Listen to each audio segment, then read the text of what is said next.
নমস্কাৰ, এই মুহূৰ্তত আহি পৰিছে কেইবাটাও বিগ ব্ৰেকিং নিউজ। আজি হৈছে 28 জুন। ৰাজ্যৰ লাখ লাখ কৃষকসকলৰ বাবে ভাল খবৰ। কৃষকসকলে অতি শীঘ্ৰে কৰিব লাগিব এইখন গুৰুত্বপূৰ্ণ কাম, অন্যথা নাপাব চৰকাৰী আঁচনিৰ সুবিধা। লগতে এইটো ভিডিঅ'ৰ মাজত অৰুণোদয় আঁচনিলৈ কেইখনমান গুৰুত্বপূৰ্ণ খবৰ প্ৰদান কৰিম। অনুগ্ৰহ কৰি ভিডিঅ'টোত ক্লিক কৰিছে যদি ভিডিঅ'টো স্কিপ নকৰি প্ৰথমৰ পৰা শেষলৈ চাই থাকিব। লগতে মোৰ চেনেলত নতুন হ'লে প্লিজ চেনেলটো ছাবস্ক্ৰাইব কৰি মোৰ লগত থাকিব। তো বলক ভিডিঅ'টো আৰম্ভ কৰি আজি প্ৰথমটো গুৰুত্বপূৰ্ণ খবৰৰ বিষয়ে বিস্তাৰিত জানি লওঁ। আজি প্ৰথমটো গুৰুত্বপূৰ্ণ খবৰ হ'ল শিক্ষাৰ্থীসকলৰ বাবে অসম চৰকাৰে শিক্ষাৰ্থীসকলৰ বাবে আৰম্ভ কৰিছে এক বিশেষ আঁচনি। আঁচনিখনৰ নাম হ'ল নিযুত মইনা আঁচনি। তো এইখন আঁচনিৰ জৰিয়তে লাখ লাখ শিক্ষাৰ্থীসকলক ইতিমধ্যে প্ৰদান কৰিছে আৰ্থিক সাহায্য।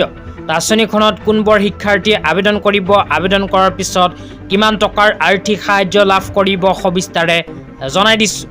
ইয়াতে লিখা আছে Nijut Moina 2.0 scheme empowering girl building Assam. তাৰপিছত লিখা আছে financial assistant per month 1000 for higher secondary student. 2 নম্বৰত কোৱা হৈছে 1250 ফৰ আণ্ডাৰ গ্ৰেজুৱেট ষ্টুডেণ্ট। 3 নম্বৰত কোৱা হৈছে 2500 ফৰ পোষ্ট গ্ৰেজুৱেশ্যন ষ্টুডেণ্ট। তো ইয়াতে 1 নম্বৰত কোৱা হৈছে হায়াৰ ছেকেণ্ডাৰী ষ্টুডেণ্টৰ কাৰণে এইখন আঁচনিৰ জৰিয়তে প্ৰতি মাহতে 1000কৈ টকা প্ৰদান কৰিব। 2 নম্বৰত কোৱা অনুযায়ী 1250 টকাকৈ প্ৰদান কৰিব গ্ৰেজুৱেশ্যনত পঢ়ি থকা ছোৱালীসকলক। 3 নম্বৰত কোৱা হৈছে 2500কৈ টকা প্ৰতি মাহত প্ৰদান কৰিব যিসকল ছোৱালীয়ে পোষ্ট গ্ৰেজুৱেশ্যনত অধ্যয়ন কৰি আছে। অসম চৰকাৰে নিযুত মইনা আঁচনিখন কেৱল মাত্ৰ ছোৱালীসকলৰ বাবে আৰম্ভ কৰিছে। তো যিসকল ছোৱালীয়ে এইখন আঁচনিৰ সুবিধা পোৱা নাই আকৌ নতুনকৈ কৰিব পাৰিব আবেদন। তেতিয়া আপোনালোকক দিবলৈ ওলাইছোঁ আজি দ্বিতীয়টো খুবেই গুৰুত্বপূৰ্ণ খবৰ। আজি দ্বিতীয়টো গুৰুত্বপূৰ্ণ খবৰ হ'ল পীযুষ হাজৰিকা ডাঙৰীয়াই কৃষকসকলৰ বাবে প্ৰদান কৰা এক বিশেষ আপডেট লৈ। ইয়াতে লিখা আছে কৃষকক পৰিচয় পত্ৰ প্ৰদান তথা পঞ্জীয়নকৃত কৃষকৰ সংখ্যা বৃদ্ধি কৰাটো আমাৰ অন্যতম মূল লক্ষ্য। কাৰণ প্ৰতিগৰাকী যোগ্য কৃষকৰ পঞ্জীয়ন সম্পূৰ্ণ কৰিব পাৰিলেহে প্ৰকৃত অৰ্থত তেওঁলোকে ভাৰত আৰু অসম চৰকাৰৰ কল্যাণকামী আঁচনিসমূহৰ সুবিধা লাভ কৰিবলৈ সক্ষম হ'ব। সেয়েহে প্ৰতিগৰাকী জিলা কৃষি বিষয়া আৰু কৃষক ভাই বন্ধুলৈ আমাৰ আন্তৰিক অনুৰোধ। তাৰপিছত আৰু লিখা আছে পঞ্জীয়নত বিশেষভাৱে গুৰুত্ব প্ৰদান কৰাৰ সময় সমাগত। পঞ্জীয়নৰ বৃদ্ধিৰ বাবে সহযোগিতাৰ মাজেৰে কাম কৰিলে আমি নিশ্চিতভাৱে সফল হ'ব পাৰিম। তো ইয়াতে উল্লেখ কৰা অনুযায়ী এতিয়াৰ পৰা চৰকাৰী আঁচনিৰ সুবিধা যদি কৃষকসকলে পাব বিচাৰে তেন্তে কৃষক পঞ্জীয়নত নিজৰ নাম অন্তৰ্ভুক্ত কৰাটো বাধ্যতামূলক। তো যিসকল কৃষকে এতিয়ালৈকে নিজৰ নামখন কৃষক পঞ্জীয়নত অন্তৰ্ভুক্ত কৰা নাই সেইসকল কৃষকে অতি শীঘ্ৰে কৰি লওক এইখন কাম।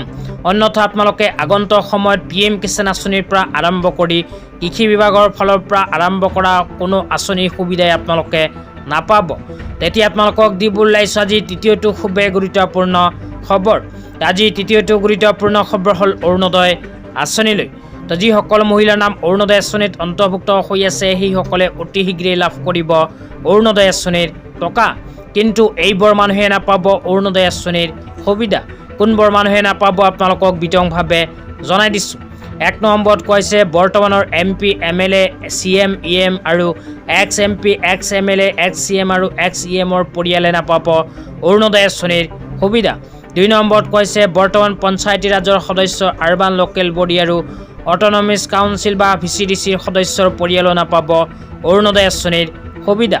3 নম্বৰত কৈছে doctor engineer architect chartered accountant বেংকৰ বিষয়া lawyer university college higher secondary junior college high school upper primary আৰু লয়াৰ প্ৰাইমাৰীৰ শিক্ষক পৰিয়ালো নাপাব অৰুণোদয় আঁচনিৰ সুবিধা। এইবোৰ মানুহে যদি অৰুণোদয় আঁচনিত আবেদন কৰিছে তেন্তে এইবোৰ মানুহৰ নাম অৰুণোদয় আঁচনিৰ পৰা কৰ্তন হ'ব। তাৰপিছত 3 নম্বৰত লিখা আছে যিকোনো চৰকাৰী চাকৰিয়াল pensioner contractual employee anganwadi worker mid day meal worker ASHA বাইদেউ আশা ছুপাৰভাইজাৰ আৰু গাঁও প্ৰধানৰ পৰিয়ালো নাপাব অৰুণোদয় আঁচনিৰ সুবিধা। তাৰপিছত কোৱা হৈছে government contractor real estate builder industrialist trade license holder আৰু ইনকাম টেক্স পে' কৰাসকলেও অৰুণোদয় আঁচনিৰ সুবিধা নাপাব। আৰু যিসকল মানুহৰ ঘৰত 4 চকীয়া বাহন আছে সেইসকলে অৰুণোদয় আঁচনিৰ সুবিধা পোৱাৰ বাবে যোগ্য নহয়। তো ধন্যবাদ।